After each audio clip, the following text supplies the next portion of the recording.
Welcome to Kenton Teaches. Enjoy the video. You start by locating the problematic cell and confirming the exact error code so you know what to fix.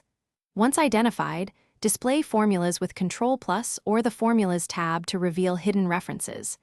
Make sure reference cells exist and contain the right data types. Numbers must be numeric, not text.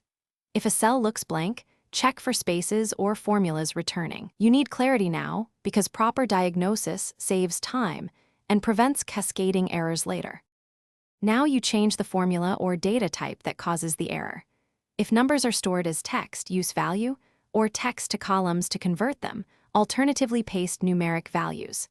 For unstable calculations, wrap with IFER, formula, 0, or a clearer fallback so results remain useful.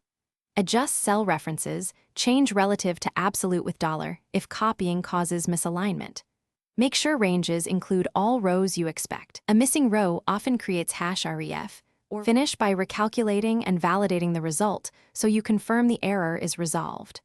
Press F9 or ensure calculation is automatic to update dependent cells. If the value still looks wrong, use evaluate formula to step through each part and see where it fails. This explains why an intermediate returns error. As a final tip, copy the sheet and remove sections incrementally to isolate the fault. That controlled isolation often reveals hidden inputs or circular references causing the problem.